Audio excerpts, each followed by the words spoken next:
अस्सलाम वालेकुम। आज हम पढ़ेंगे, हमारा दूसरा टॉपिक है होम्योस्टेसिस का, जिसका नाम है फीडबैक सिस्टम।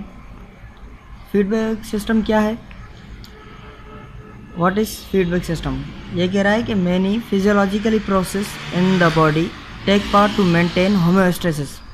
कहता है कि कोई कितने जो फिजियोलॉजिकल प्रोसेस हैं बॉडी में, वो एक मेंटेनेंस के तौर पे चलते हैं। वो चलाता कौन है? होम्योस्टेसिस चलाता है, जिसको हम मीन्स के होम्योस्टेसिस में एक चेक एंड बैलेंस सिस्टम होता है, जिसको हम फीडबैक सिस्टम कहते हैं। इसकी जो स्टेटमेंट है, डेफिनेशन है, वो ये है, in homeostasis there is a check and balance system is called feedback system.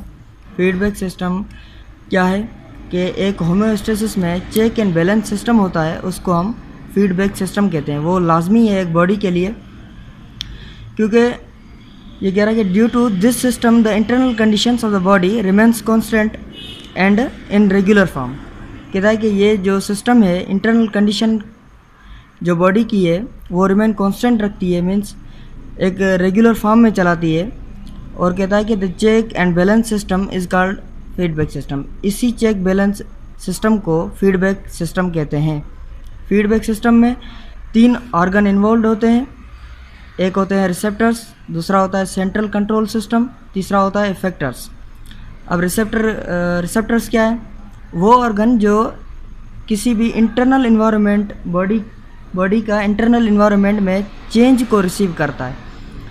Means के आपके हाथ को कोई टच करता है तो एक सिग्नल जो इस यहाँ पर प्रोड्यूस हुआ, जो जाके ब्रेन को मिलेगा। वो आगे हम पढ़ेंगे कि ब्रेन कहाँ पर है। दूसरे में कह रहा है कि सेंट्रल कंट्रोल ऑफ सिस्टम।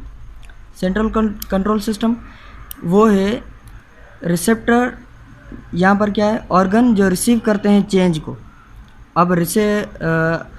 अब सेंट्रल कंट्रोल सिस्टम में क्या होता है कि रिसेप्टर्स ट्रांसफ़र करते हैं मैसेज कंट्रोल सिस्टम को, जो है ब्रेन, जो एनिमल में ब्रेन होता है। ब्रेन को रिसेप्टर्स ट्रांसफ़र करते हैं मैसेज। और तीसरा इफेक्टर एक कंट्रोल सिस्टम जो मैसेज ट्रांसफ़र करता है किसी पार्टिकुलर ऑर्गन को, उसको हम कहते हैं इफेक्टर। जैसे कि जो होता है ग्लैंड्स होते हैं, ऐसे ही एक इफेक्टर्स होते हैं जो टेक पार्ट लेते हैं पार्टिकुलर एक्शंस में, और वो मेंटेन करते हैं सिस्टम को प्रॉपरली। अब फीडबैक सिस्टम के 2 टाइप होते हैं। एक होता है नेगेटिव फीडबैक सिस्टम और एक होता है positive feedback system. Negative feedback system में क्या होता है? वो एक इंटरनल बॉडी में चेंज, उसकी वजह से कोई अपोजिट रिएक्शन आए, उसको हम नेगेटिव फीडबैक सिस्टम कहते हैं। फॉर एग्जांपल, जब भी हम स्वीट ज़्यादा ले लेते हैं फूड में, मीन्स के ग्लूकोज, चीनी, मिठास, ये चीज़ें बहुत ले लेते हैं, तो हमारे जो ब्लड में ग्लूकोज का लेवल हाई हो जाता है। लेवल हाई की वजह से एक चेंज आता है, और हमारी बॉडी एक सिस्टम